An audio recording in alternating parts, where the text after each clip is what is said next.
Welcome in, everybody. Thank you. This is the morning meeting. Thank you for being here. Big day for this program and for two-way. We'll have second hour on Sirius XM. More on that in a bit.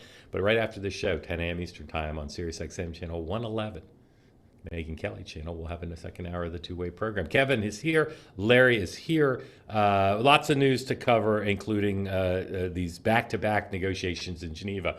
Again, I say Mr. Witkoff and Jared Kushner doing something no one's ever done. They're meeting with the Iranians over breakfast, and then the Ukrainians and the Russians over afternoon tea to try to settle two massive conflicts. We'll talk about that. Talk about Epstein and the Clintons, and talk about AOC and her damage control, and the latest on Savannah Guthrie, and the way coverage of shootings occur when the alleged shooter is allegedly trans.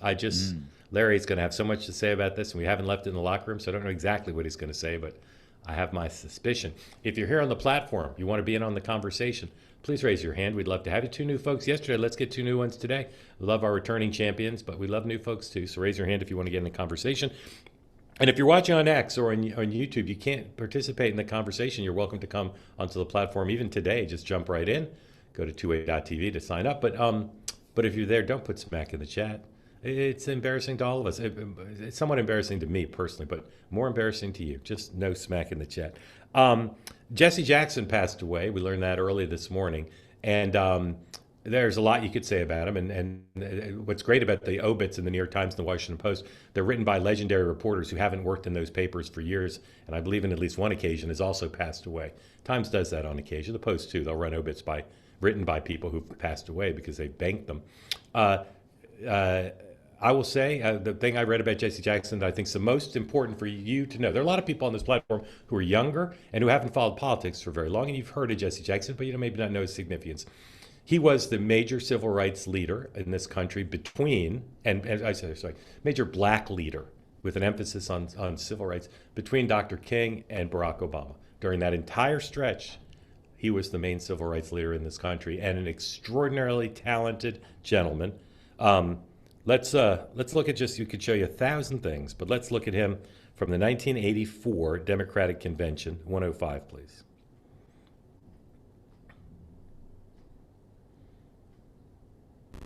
If blacks vote in great numbers, progressive whites win. It's the only way progressive whites win. If blacks vote in great numbers, Hispanics win. When blacks, Hispanics, and progressive whites vote, women win. When women win, children win. When women and children win, workers win. We must all come up together. We must come up together. There's a through line from Dr. King to Barack Obama in terms of black political opportunity. There's also a through line from his message to Bernie Sanders and the progressive movement today that dominates the Democratic Party. He also was an extraordinary political leader, and I'll say more about this probably on two-way tonight. But I covered Bill Clinton starting in 1991 in that presidential campaign, and one of the extraordinarily impressive things about Bill Clinton was he wasn't afraid of anybody. There was not a leader in either party who intimidated him or worried him. And I spent a lot of time on a plane with him, so I got to hear his thoughts on lots of people. He was not worried about anybody, afraid of anybody, with one exception. Jesse Jackson scared the heck out of Bill Clinton because Jackson didn't endorse him early on. He thought he would, and he couldn't get his endorsement. And there's a famous video of Bill Clinton doing some TV hits, and between hits, he's told falsely that Jackson has endorsed Tom Harkin. And Bill Clinton was as mad as I've ever seen him. And that is testament to what a genius political figure Jesse Jackson was. That he could politically frighten Bill Clinton gives you an idea of how great he was. Larry, before Larry weighs in, Larry loves this famous iconic clip of the Reverend Jackson, maybe showing a lighter side. This is 107, please. I read from Sam I Am. According to the Latter-day Saint Seuss, you do not like green eggs and ham? I do not like them. Sam I Am.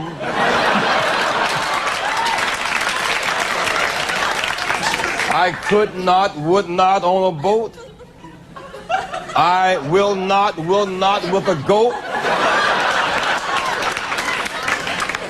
I will not eat them in the rain. I will not eat them on a train. Not in the dark, not on a tree, not in a car. You let me be. I do not like them in a box. I do not like them with a fox. I will not eat them in a house. I do not like them with a mouse. I do not like them here. From Weekend Update, Larry, thank you for finding that. Larry, thoughts on the legacy of Jesse Jackson, how he's still a relevant force in our politics? I love that moment also because politicians need to laugh at themselves more often when they take themselves too seriously. It's just, let's face it, we're kind of in a silly business when you come down to it, other than the fact that our lives depend on it.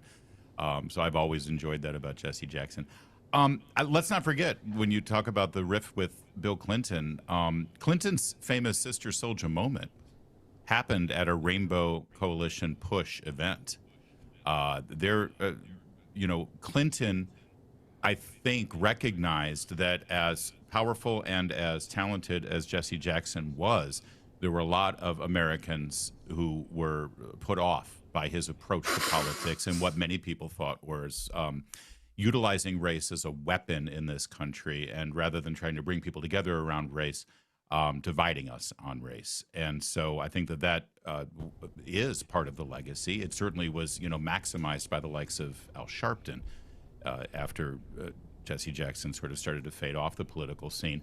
I always was struck by, during the primaries in the 90s or I think it was 88 when he ran for president, and in the primaries, reporters were always asking him, what do you want? So what is it you're looking for here? What do you want? As if he was running for leverage, Mark. Yeah. And he would always laugh and say, I want to be the nominee of the Democrat Party. So it was, even then, journalists were sort of, okay, well, we know you could never be the nominee, which was really insulting to him. And I will also always remember in 1993 at one of his events in Chicago, he said that crime in inner cities in the black community was the civil rights challenge of the time. And you'll remember he famously said how tragic it was that if he's walking down a street in Chicago, he is relieved to see that the person following him is white. That was at a time when we could have, the national conversation about violence and violent crime in the black community. If one were to raise that issue today, one would be called racist. Yeah. Kevin, I'll set you up by showing you a few things. Here's President Trump on Truth Social, acknowledging the passing of Reverend Jackson. I haven't seen this yet, so I'll be surprised with everybody else what the president said. Do we have it? I think we do, yeah.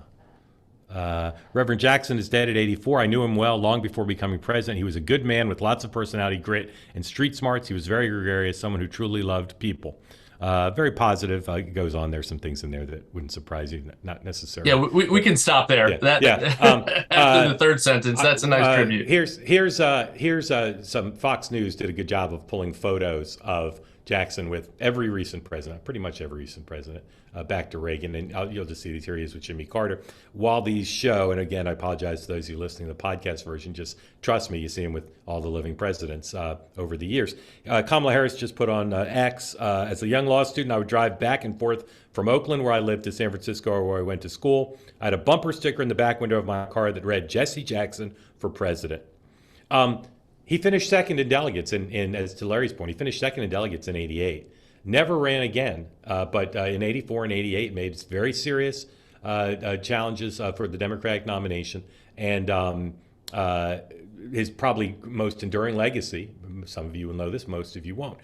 He forced a rules change on Walter Mondale to say you couldn't, it wasn't no more winner take all. The reason the Democrats don't have winner take alls in their primaries and caucuses is because Jackson recognized that made it impossible for a black candidate to win. And the only reason Barack Obama was able to win, Hillary Clinton won the big states, and those would have made her the nominee. But Obama did well enough because of Jackson's rule changes to pick up delegates in places like Ohio and Texas, and be able to become the nominee. So that's his legacy. Finally, I'll just say, no secret tension between Barack Obama and Jesse Jackson. At least the Obama political operation did not want Jackson front and center in 2008 for symbolic reasons. And the families are very close. Jackson's daughter is very close to the Obamas, but he did not get his due in the Obama administration, many people would say, including me. And finally, I'll say, and then to Kevin, for those of you who are putting in the chat, and I don't read it, but I glance at it, he divided America by race. Your hero, Donald Trump, has done plenty of that too. So if you want to subtract points for dividing by race,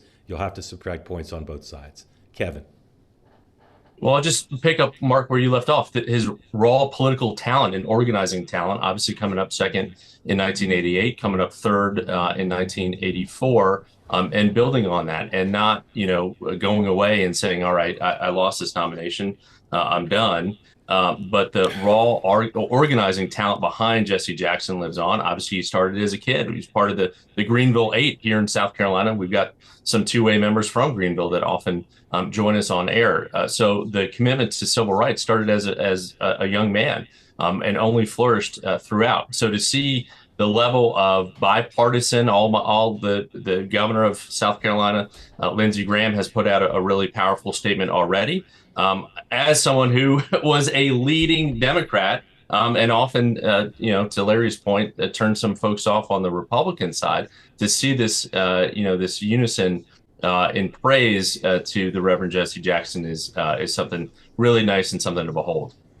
I've met most of the leading political figures of the last 40 years in American politics, and no one was larger than life in person than Reverend Jackson. Just an incredible. And I will say too, Mark, I last saw him in Chicago at the convention, 2 years ago. Obviously, he'd been in a wheelchair for a long time, but whenever he entered a room with the team around him, all the eyes would be on him. Even though he was diminished in stature, he still, commanded that presence, commanded the room pretty clearly. Absolutely. I'll just say in closing, and then a word from a sponsor, and then we'll go into a Daybook. Keep hope alive. All right. Word from a sponsor now. Factor Meals. What do you like? You like money. You like saving time. You like healthy meals. You like help with portion control if you've got a brain. Factor Meals can do all that.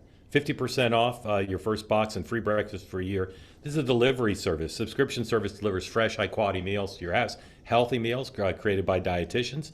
Saves you time. No shopping, no planning, no cooking, no cleanup. Very simple. Just order from Factor and factormeals.com/2way50 off. Get 50% off your first box plus free breakfast for a year. You'll eat better. You'll save time. You'll save money. No more scrambling around to figure out what to cook, how to get the ingredients, or ordering inexpensive and unhealthy meals.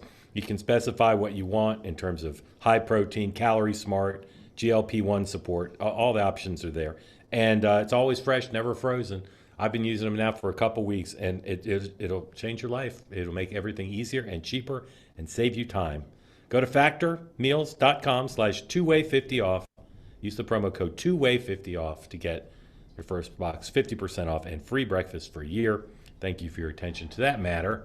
All right, the Daybook, everybody. The president's got 3 closed press events on his schedule today.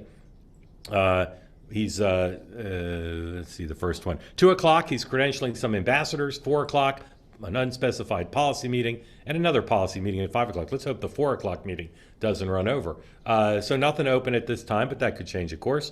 And he's talked up a storm on Air Force One. We could do the whole show today just showing you what he said with the press on Air Force One, but we won't. Don't know what the vice president's doing. I bet he's at least one of those presidential meetings today. Secretary Rubio's with Orban in Budapest today. Congress and senators still out and still no discernible progress on the ICE issue, although the Democrats issued their counteroffer to the Republican counteroffer to the Democrats' initial offer of what they want to do about ICE. Mentioned before, I think I did, maybe I didn't, Witkoff and Kushner, doubleheader, I believe unprecedented doubleheader in Geneva today at the Oman ambassador's residence at this hour. Maybe it's over, we don't know.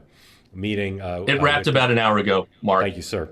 So they met with the Iranian foreign minister this morning, or at least indirectly met with him. And then later today, they head over to a hotel where they meet along with Army Secretary Dan Driscoll with the Ukrainian and Russian delegations. Texas, early voting begins in Texas today. Amazing. All right. I don't think there's anything new to say about Savannah's mom after yesterday's announcement that the sheriff is declaring no member of the family, including Savannah's brother-in-law, who'd been named in many media and amateur sleuth suspicions, that none of them are suspects in the case. And it continues to be covered on lots of outlets like it's a big breaking story every day when really not much is happening. Either of you have anything you want to say about either the clearing of the family or anything else, or we move on? I think Yeah, I think it's good that the family was cleared because, again, you had all those internet sleuths out there really kind of hurting the family at this moment of maximum peril and grief. I mean, there's a basis for it, though, because of the odds, the True. percentage Yeah, of it's usually often someone. it is somebody on this side, but certainly allegations shouldn't be made without any evidence to support it. Yeah. Okay. Russia, Ukraine. New York Times and others framing today's meeting very downcast. The Russian official who's going, the previous round of meetings was described as low-level military officials, and some people are saying, well, that's not good for these meetings. It shows the Russians aren't taking it seriously. In fact, today's coverage says that was actually good from the Ukrainian and American point of view because those folks were actually engaging on the substance. The guy who's there today apparently just is like a Soviet-era apparatchik who comes in and gives speeches about how Russia is Mother Russia is so mistreated. So the framing of today's meeting is very downbeat. The president last night was, as he's done episodically throughout these talks, war almost 4 years old, said the pressure's on the Ukrainians. The Ukrainians have to come to the table. People now noticing that Secretary Rubio didn't mention Putin in his speech the other day, and of course went on to meet with the two most Russian-friendly countries in Europe. And Zelensky continues to be on X, kind of being carping Zelensky. Zelensky complaining about how everything's going and saying, don't make a deal with Putin. So it appears that unless Zelensky is willing to make a big giveaway here, that forget whether Putin will make a deal, it doesn't appear that people think Zelensky's going to make a deal. Here's a Polymarket from our partners at Polymarket. They've got a market up now, 109. Will Ukraine agree to cede territory to Russia before the end of this year? Will they agree to cede territory? Only 28% of Polymarket wagers say that they'll cede. And of course, if those wagers have any idea what's going on in the world, there's going to be no deal because there's not going to be a deal without the ceding of territory to Russia. So, Kevin, I know your general view on this, but as we head into today's session, if you were looking for signs of optimism, what would they be? Really no signs of optimism, honestly. And Mark, you rightly point out that the lead Kremlin negotiator, not just as a Soviet throwback, but questions the even legitimacy of the country of Ukraine. And this is at the point where Russia's at its weakest point in this multi-year war. Oil exports are down. The Ukraine has made great territorial gains in the last couple of days and weeks. So, if I'm Donald Trump, I say, you could do good cop, bad cop. Zelensky's got to do something. I go back to the Senate, as we talked about yesterday, with those 84 senators that are signed on to Lindsey Graham's bill. And let's put the screws to Putin here at his weakest point in this conflict to actually see some movement, because concessions aren't going to bring Putin to the table, clearly. Larry. Yeah, Kevin's right. In fact, he stole what I was going to say, which is the only thing that's going to sort of force Russia's hand at this point, it appears, is the fact that the global oil prices are going to start making it very, very expensive for them to continue there. The oil market during the Biden years is what fueled this entire military operation, and that's becoming harder and harder for them. So that's where the pressure is coming from, I think, right now. I'm also struck by what you're struck by, Mark, in terms of the fact that they're going to be bouncing between discussions in Farsi and discussions in Slavic here in the same day. Is it even in the same building? Have you seen anything like this before? No, this never happened. Different buildings. It's a 5-minute. It's like a 5-minute drive between the Omani and the hotel, Mark, that you mentioned. That's crazy to me. It's crazy. I was thinking the only closest is maybe Nixon Kissinger dealing with opening up China and at the same time trying to resolve Vietnam and Cambodia and sort of still waging the Cold War, but not on the same day. Not in the same town. If these guys, if Witkoff and Kushner pull it off, it's an incredible feat. Iran, another area where you look at the framing of today's meeting, not a lot of optimism. The Iranians are engaged in some war games yesterday at sea. The U.S. continues to beef up its military presence there. The Ford is due in a couple days, I read this morning, in the region. The Iranian Ayatollah, who has an active X account, here's what he posted today. If you think this is bluffing, feel free, but a pretty bellicose tweet from him. The U.S. president keeps saying that they have the strongest military force in the world. The strongest military force in the world may at times be struck so hard that it cannot get up again. The president last night on Air Force One was very bellicose also, or not bellicose, but firm in saying that the Iranians, better do this, or there'll be consequences. Here is where the folks at Polymarket have: will the Iranian regime fall before the end of 2027? Or before 2027. So will the Iranian regime fall this year? 35% chance say yes. That's pretty high as far as I'm concerned. And you see it's been a little bit higher, but 35% say yes right now. There's one more thing I was going to say about it. The Washington Post has an interesting story that says, despite the fact that we're not reading about protests in the streets anymore, that the fervency, based on the economy in particular being weak, is still there, and suggests that perhaps a U.S. action could do things. So, guys, I was thinking about this morning. There could be a deal. There could be a small American-Israeli or just American strike to see if that would get the Iranians to the table. Or there could be a massive action that involves kinetic, assassinations, sabotage, cyber. And here's where I am right now. I'm about 20% deal, 70% massive, 10% pinprick. That's where I am. Larry, where are you? I'm leaning toward massive, and again, everybody thinks more than my 70%. Yeah, I do. Yeah. I think the die is cast, frankly, and I think that these discussions are really just window dressing so that they can say to the world community, the international community, we did our best, we tried, wasn't going to happen. Iran has never been more isolated than they are right now. And again, ditto the oil issue. The price of oil is also making it that much harder and having that much more pressure on the regime to be able to continue their operations. So I think that it's already sort of happening at this point. Kevin, if you're a student of Trump and how he goes in the run up to military action, this is textbook. Move the assets in place. Tell the other side if you want to avoid a big U.S. strike, you're gonna have to do what we want to do. Being cagey about what the timetable is.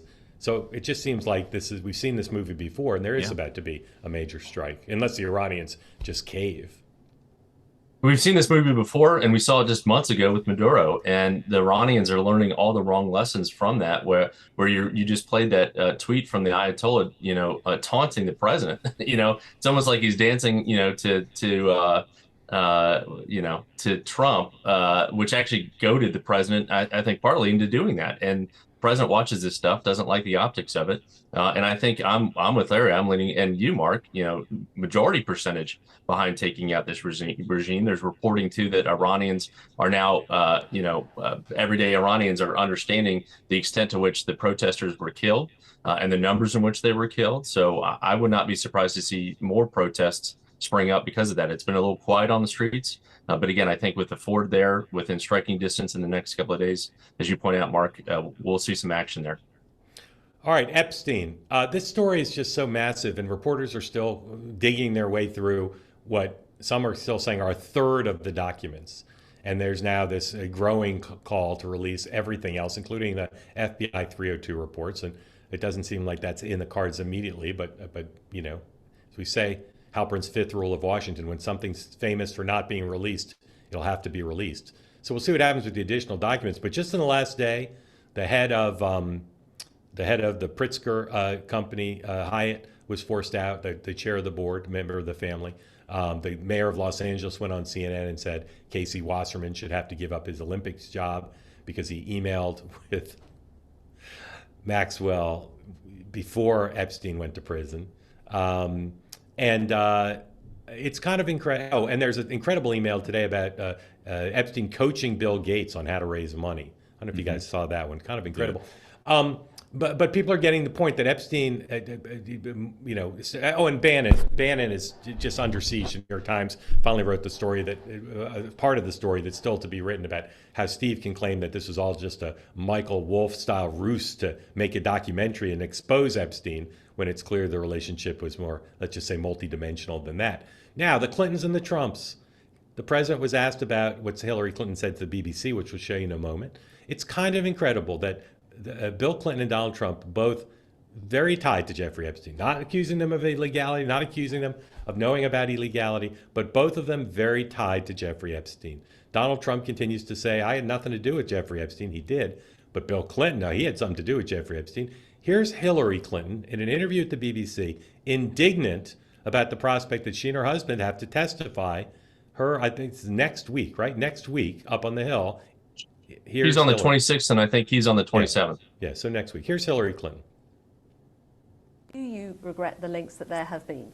You know, we have no links. We have a very clear record that we've been willing to talk about, which my husband has said. He took some rides on the airplane for his charitable work. I don't recall ever meeting him. Did you ever meet Ghislaine Maxwell? I did on a few occasions, and thousands of people go to the Clinton Global Initiative. So it to me is not something that is really at the heart of what this matter is about. They are accused, and in both cases were convicted of horrific crimes against girls and women. That should be the focus. And we are more than happy to say what we know, which is very limited and totally unrelated to their behavior or their crimes. And we want to do it in public because let's make this transparent. There are calls for another individual. We can dump that here. To Larry noticed this. President's Day, Democratic Party, the Twitter account wanted to celebrate all the great Democratic presidents of the last 100 years or so. So they put up this graphic on X showing your great presidents, your RFKs, your LBJs, your FDRs, your Joe Bidens, your Barack Obamas, your Jimmy Carters. And Kevin, do you notice anybody missing from that graphic? It looks like 42 got cut off there a little bit, but Al Gore is more on the screen there, unfortunately. Bill Clinton must have been in the director's cut. I'd be pissed for Harry Truman, by the way. He was a great president. I don't know how he didn't make the cut. Larry, let me ask you this simple factual question as a student of the Clintons. Secretary Clinton may well be right. Don't take anything for granted that Bill Clinton had nothing to do with illegality in Jeffrey Epstein. But do you think if Hillary Clinton knows who was in the swimming pool and who was giving the massage? I don't think she's been read in on that. No, I don't. Okay. And also, by the way, my daughter got married last year. We had about 250, maybe 300 people at the wedding. I was the father of the bride. I hung out with, talked with, had drinks with everybody at that wedding.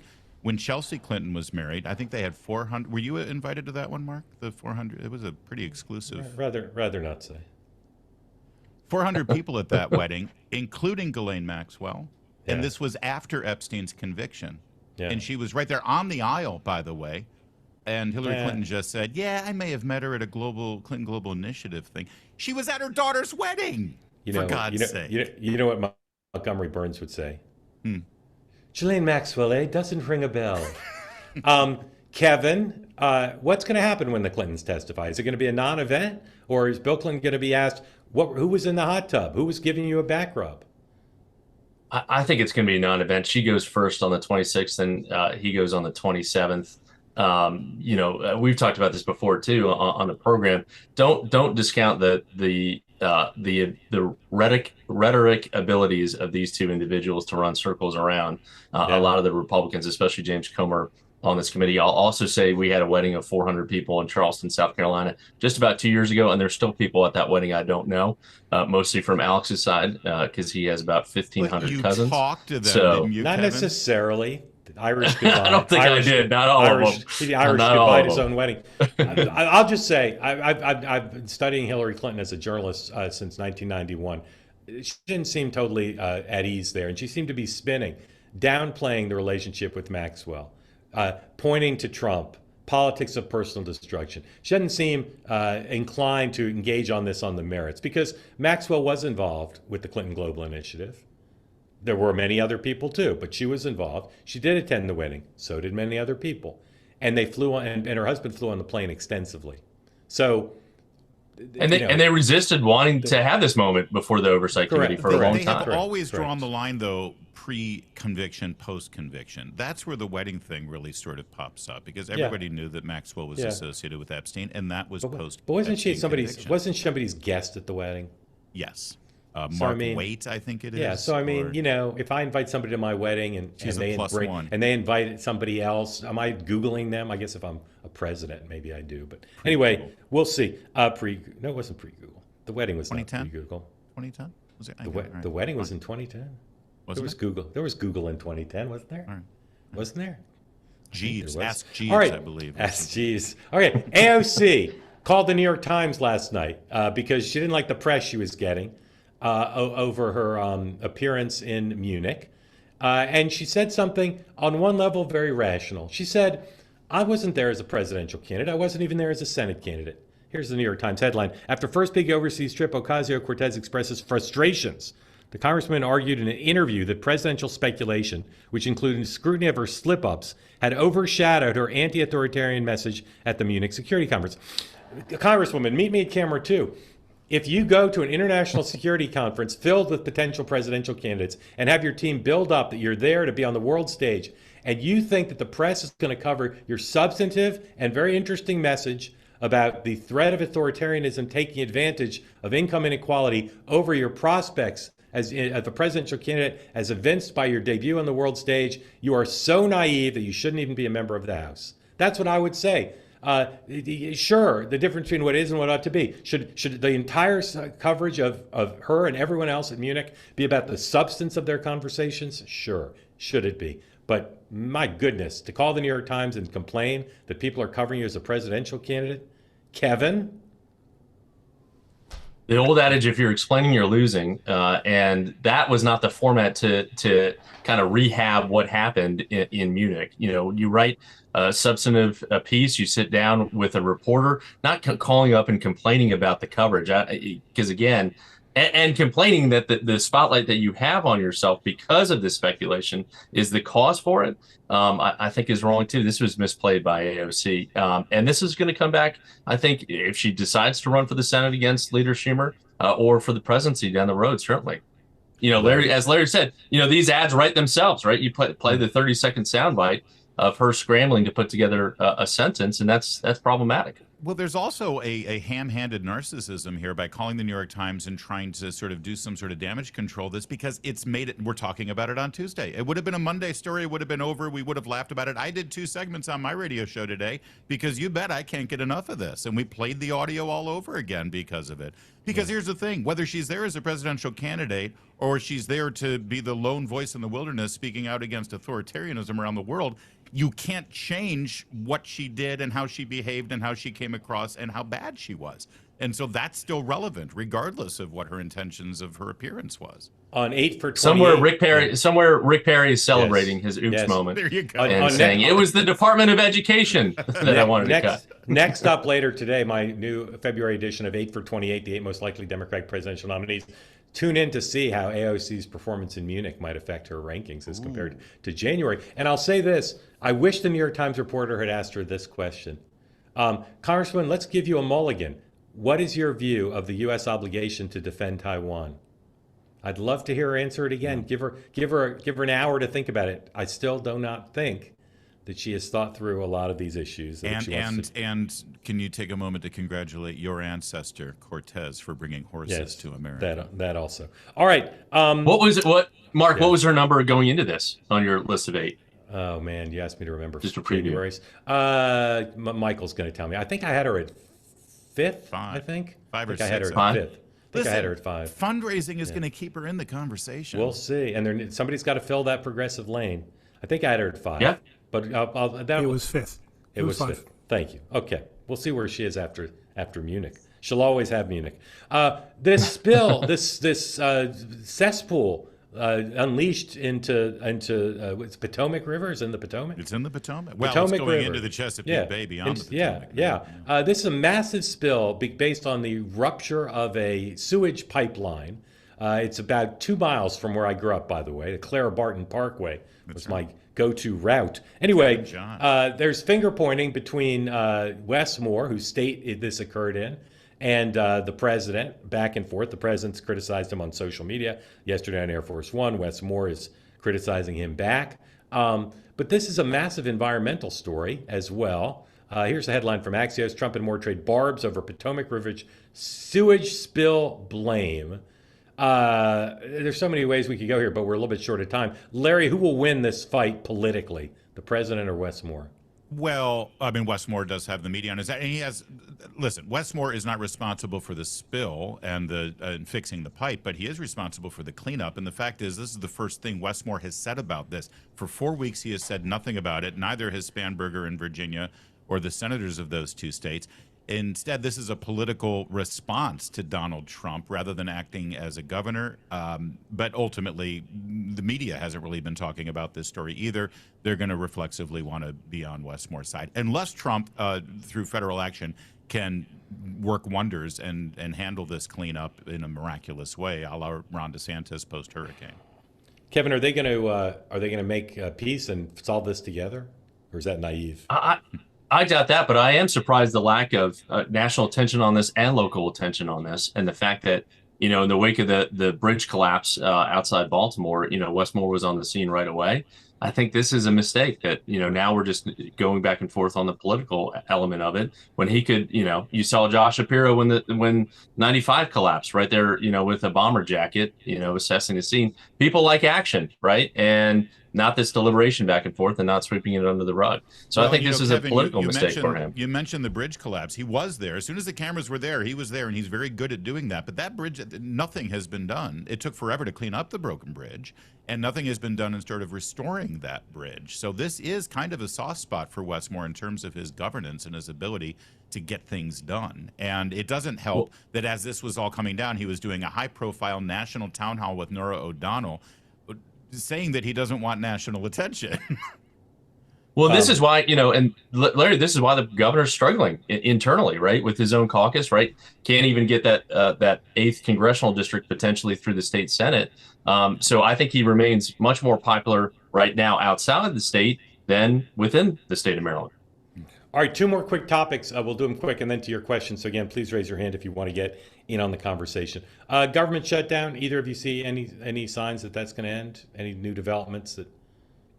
Democrats responded. We'll see. They're still operating on that 48, 72-hour rule. If anything breaks, they can for a potential vote. But okay, throw down. When will there be a deal, Larry? Give me a date. After the week after the State of the Union. Kevin. A week after the State of the Union. I like that. I think that makes a lot of sense. We'll see how the president covers it in the speech. Yeah, I'll pile on that one. Lastly, Rhode Island shooting yesterday. Horrible tragedy. Scared a bunch of kids at a skating rink in Rhode Island. And allegedly, the New York Post and a few others, reporting that the shooter is trans. And this is, I don't know how many shootings of late have involved trans people. This is not about being bigoted against trans people. It's not about saying all shootings are committed by trans people. But it seems like a relevant fact in the way it would be reported amongst some other categorizations. And the pattern seems relevant. It seems like something our society should be discussing, not with bigotry, but just to try to understand why are we having mass shootings by trans people? Just it seems like a basic thing. And yet I read about 20 stories in the Rhode Island media, New York Times, Washington Post. They all said, we don't know anything about the shooter. Some said the shooter had 2 different names. Yeah, that was the New York Times. Yeah. Went by 2 names. Yeah, but both were male names. So it's a little confusing. But Larry, wasn't one of them Morgana? I think that's a woman's name. Isn't it? I don't think so. Well, I may have misread her. I thought they were both male names. But Larry, what's the deal here? Is why wouldn't this be something discussed in all the media? Yeah. There's 2 things at play here. One of them has to do with, and I think that it's a genuinely appropriate concern that gay rights groups for decades, most specifically GLAAD, which is a great group. I knew people who ran GLAAD in Los Angeles years ago, who went through a lot of work and a lot of effort to change the way gay people were depicted in the media, in the news media, but also in pop culture. And they did a great job of it, I think. There was a lot of stereotypes, a lot of negative stereotypes and horrible things that were done in terms of how gay people were depicted over the years.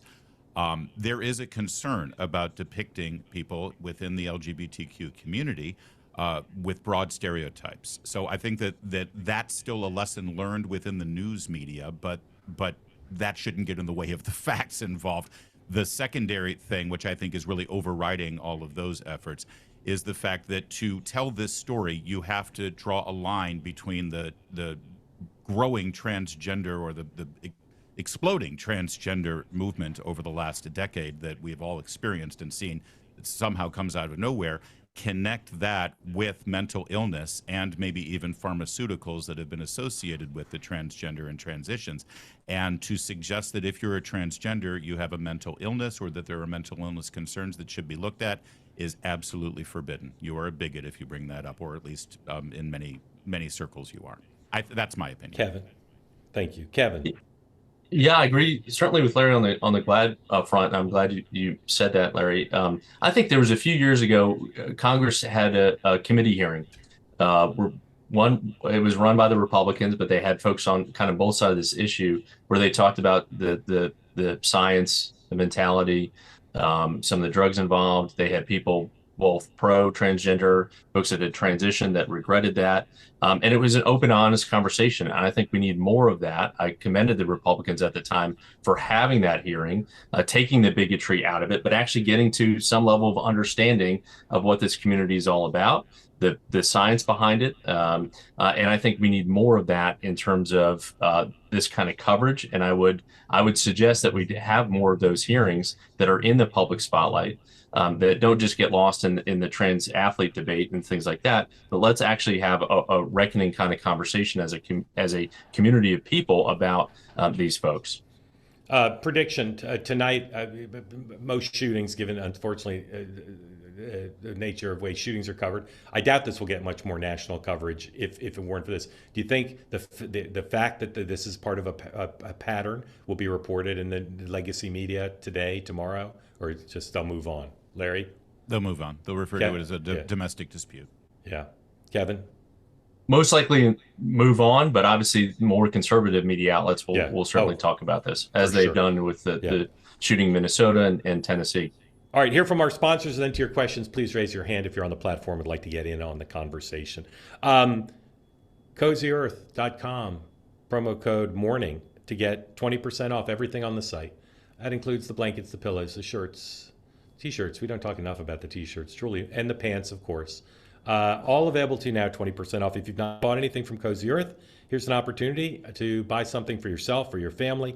The Bubble Cuddle Blanket. When I left this morning, my family was all enwrapped in the Bubble Cuddle Blanket, and I was not able to join them because I had to leave, but I saw the happiness in their face, the look of utter rapture at being able to be inside the Bubble Cuddle Blanket. But I was wearing my Cozy Earth pants, so I considered it a draw. Right now, refresh your routines with comfort that makes every day feel like a new year. Opportunity to save a lot of money and get luxurious feel. CozyEarth.com, promo code MORNING. CozyEarth.com, promo code MORNING for 20% off right now. Do it today. Finally, one more thing to recommend to you from another sponsor. Our friends at ethos.com/Mark, ethos.com, will give you a free quote on life insurance. Life insurance is essential to make sure your family is taken care of in case something happens to you. Go to ethos.com/Mark, get a free quote. Up to $3 million in coverage, and a very easy thing. Could take you less than 10 minutes, or about 10 minutes. It's an online platform that makes getting life insurance fast and easy. No medical exam, just answer a few health questions along with some other information. And in as little as 10 minutes, you can get up to $3 million in coverage to make sure your family is protected. This is something that a lot of people put off, but if you think about the expenses that your salary, your income pays, and how your family would deal with that if you passed away, you should act right now. Protect your family with life insurance from Ethos. Go to ethos.com/Mark to get a free quote on up to $3 million in coverage. Thank you for your attention to this matter. Ladies and gentlemen, ethos.com/Mark. All right, time to go to your questions, your comments, your display of your Cozy Earth products, whatever you'd like to do. Puppy dogs, your factor meals. Factor meals. Start with Joshua. Joshua, unmute. Tell folks who don't know where you are what's on your mind for Kevin and for Larry. And thank you for being part of Two Way. Your cheetah picture. Look at that cheetah. Impressive. Cheetah picture straight from my safari at the Tampa Busch Gardens. Okay, it's nice. What's on your mind, sir? Man, can I relinquish my time to the gentleman from Ukraine? Well, we'll bring Andres in with you. You stay right here. All See right. right here. Andre, welcome in. Big day for you, obviously. And are you back? You're back home. I'm back Looks like you're home, back yeah. from Yeah. Ukraine. Well, Just Welcome had back. did you bring us? the 36-hour Yeah. period of traveling because you can't take a flight there anymore. So Yeah. Did you bring us any mutton? I ain't bringing any mutton. I brought back a bad sinus infection, but other than that, I'm fine. I'm sorry. Oh, no. What were the? How long were you on the ground in Ukraine? 9 days total, 4 days in Ukraine, in Kiev, bookended by the big attacks on February 7th, 8th, and then on my way out, February 14th, 15th, another round of major attacks. Yeah. Did you feel your life was threatened? I felt happy. That's all that matters. Okay. What did you learn on the trip that you didn't know before you went? I got entrance to the office of the president. Some of the people who are in Geneva today on behalf of Ukraine talking. My sense is that today we're probably.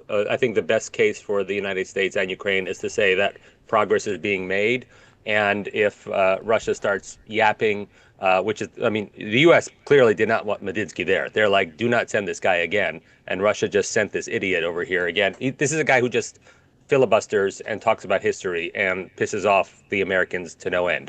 So I don't know why Russia keeps doing this stuff to hit them, knock their legs out.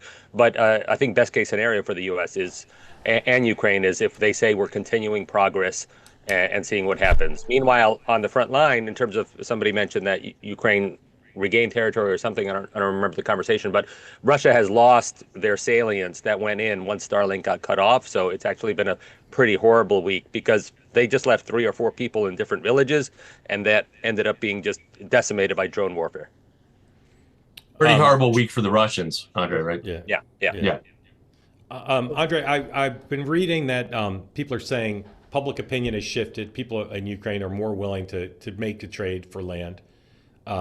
Do you have a sense of that? Are people ready to do that? One of the topics of my conversation is how varied it is. Like you could do reductionism and say, listen, are you a cynic or an optimist? And it's really varied. I did talk to like rabid like Ukrainian patriots in the West who are like, yeah, it's time for a deal. And then I also spoke to like Russian-speaking people from the East whose homes have been bombed out. They said, I'm going to kill every last one of them. So it's you can't really determine what pay level or anything the opinions are coming from, but there's still a very strong rally around the flag, especially the more bombing on civilian locations happens every week. Yeah, one more for me, and then I'll open it up to Joshua, Kevin, and Larry. There was talk from President Zelensky, of an election for the government and also a referendum on a deal. Does that seem like a tangible thing that it looks like it may well happen if there is a deal? Mostly it's conversations from the Ukrainian side explaining to the United States, you want an election, our laws state that you need X amount of dates before an election, just like the United States. Like you need, they don't have primaries, but they have like registration time, et cetera, et cetera. So when the United States is bringing this up at meetings and strongly hinting that they want to see a change of leadership, Ukraine is like, okay, but this is going to be the timeline. So, this is what you can get. But Ukraine is also bringing up elections because they really want the Senate to vote on something. So for them, it's more about, we were going to have our parliament vote or a national referendum on this agreement, so long as the U.S. Senate also votes on it, because the one thing they do not want is a peace agreement or a security guarantee without the Senate voting on it. They do not want a Budapest Memorandum 2 where they gave up all their nukes. Larry. I was going to ask a similar question, but I'll just spin off of that. If there is a vote or a national referendum, is there confidence in the infrastructure of the components for a democracy at this point that vote will be fair? Because no matter what happens, there will be people claiming that it was a rigged vote. No, I mean, I'm going to be on the ground. I've been on the ground since 2010 doing election monitoring. The issue is the ceasefire. Can we have an active ceasefire? And that's the main issue, because we had this, when the war began in 2014, the first elections for parliament in 2016, I believe. There were places near the frozen zone with Russia which were under active fire, and that's a big issue. Yeah. And the other thing that we really have to deal with is the amount of people, the millions of people who are outside, and Ukraine is not stating publicly. They have not changed the law, but for Ukraine, as opposed to other nationalities, I don't know if you guys know how other countries vote, but French nationals can vote at a French school. They make it very open. Ukraine's law states that you can only do it at a diplomatic post. So in Warsaw, in Poland, there's only one, And we have over 3.5 million Ukrainians there now. Yes, it's going to be a long line. Yeah. It's a long line. If you're in the United States, we have 3 consulates and 1 embassy. If you're in Oregon driving down to San Francisco, you forget your passport, you're effed. So, I mean, this is an issue. Kevin. Andre, thanks for the great reporting on the ground. I wonder if any conversations around the real incredible buildup of Ukrainian defense contracts and companies, the fact that Ukraine is now or will soon be able to produce its own missiles and things like that, I think is pretty extraordinary, given just the rapid ascension of these companies building these ammunitions and munitions on the ground. I think the important thing is to realize how many contracts have been signed with European manufacturers, especially the one in Germany and others. Ukraine wants to be able to actually start. They want to put into law, and President Zelensky put out a memorandum to put into law this year that they can start exporting drone manufacturing, which is crazy while you're in a time of war. But I think it just depends on what the state of the actual conflict is. And if it's possible to do that, they would like to start doing that. I'll end with, there was a NATO exercise in the Baltics last week. I don't know if you guys read about it, but within 17 hours, a mock group of Ukrainian soldiers took out over 20% of NATO mechanized vehicles in the mock warfare, just with their drone skills. This is what Europe needs. This is what the United States needs. But that's the real cutting edge of Ukraine right now. Joshua.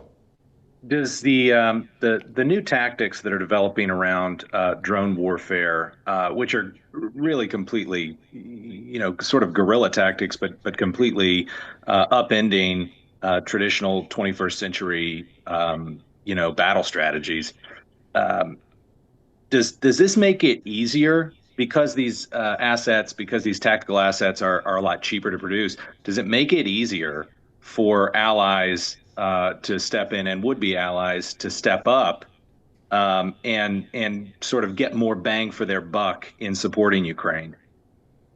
2 things about supporting Ukraine. One, Ukraine is going to have to figure this out because nobody else is under active threat, but we have no weapons to combat cheap drones. So Russia is making they want to get up to 1,000 a day and fire them on Ukraine, and there is currently nothing cheap to be able to shoot that down.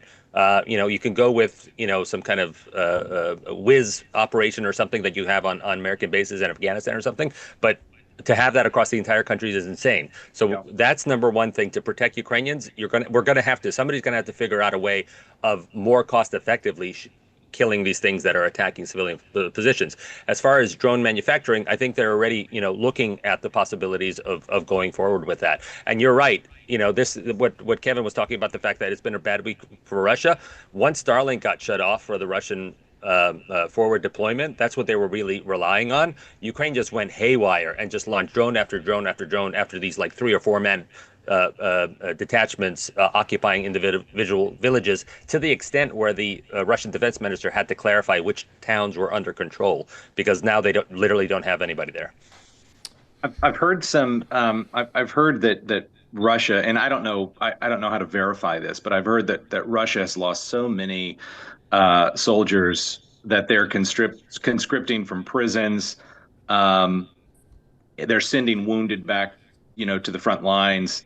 I know everybody tends to think that Russia is just going to win this, based on attrition alone. But with that sort of conscription pattern, it doesn't seem like a winning strategy to me.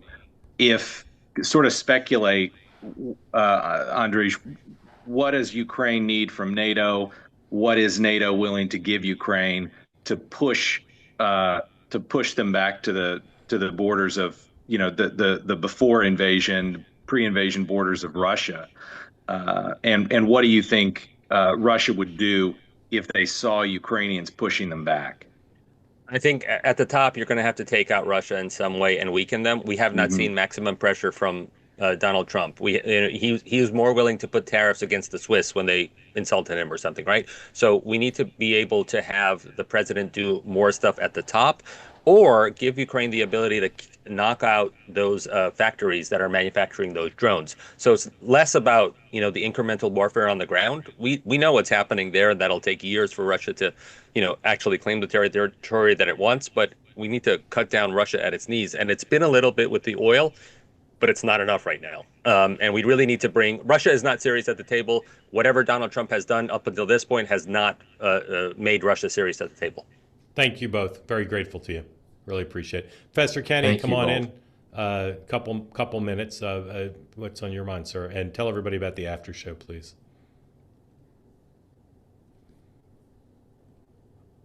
You're muted, Professor. There we go. They unmuted me.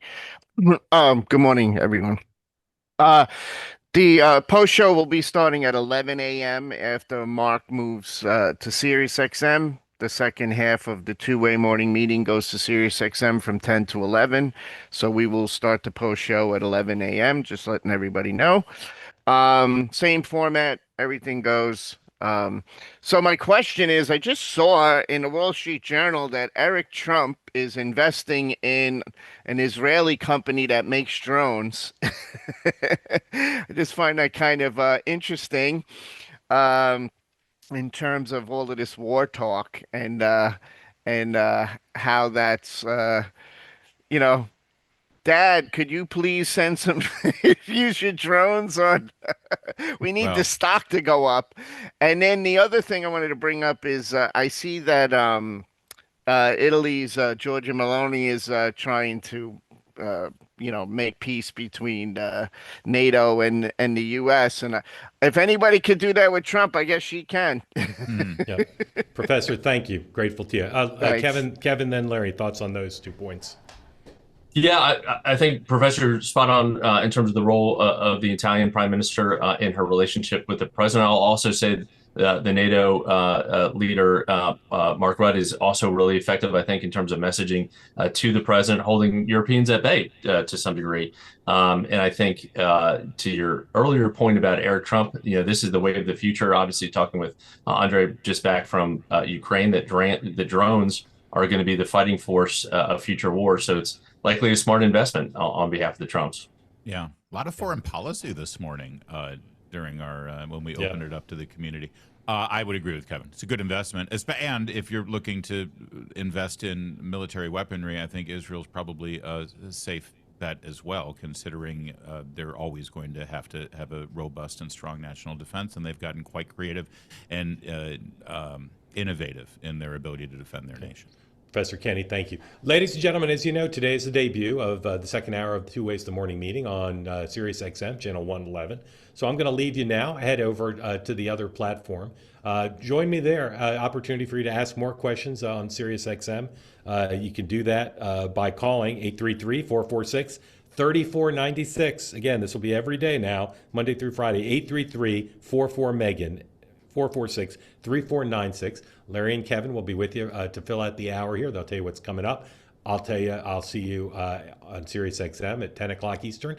I'll see you also at 5 o'clock Eastern for Two-Way Tonight. And then Next Up also will drop later today. So lots of programming coming up, as well as more that Kevin and Larry tell you about. Gentlemen, I leave the community in your capable hands, and I'll see you soon. I want your first caller. We'll see you over on Sirius. Listener, first time caller. No, I want my first caller to be to say Baba Booey. That's my goal. Oh, that would be That's my goal. That's a different channel on Sirius XM, but see if it happens. Gentlemen, thank you. Thanks to you all. I'll see you at Sirius XM, channel 111 in just a moment.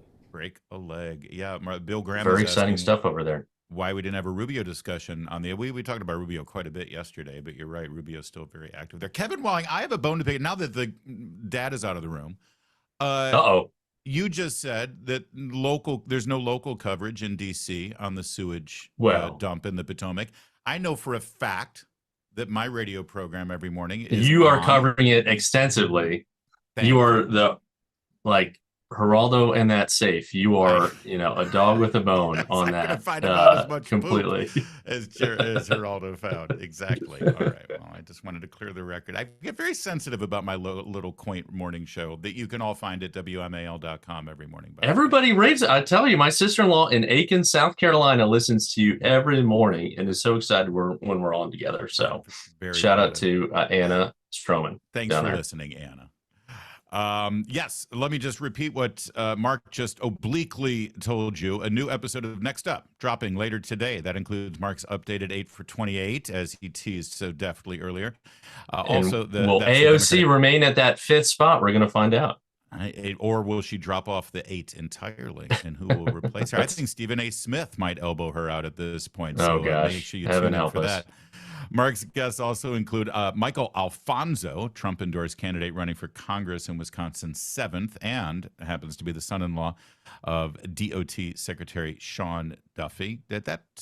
Sean Duffy's too. He's this is a stacked cabinet. Wouldn't you agree, Kevin? Duffy's a good man. Well, and again, I mean, I think Sean and Rachel have 18 kids, I think, between them. So the sky's the limit in terms of son-in-laws, daughter-in-laws running for office, and the kids too.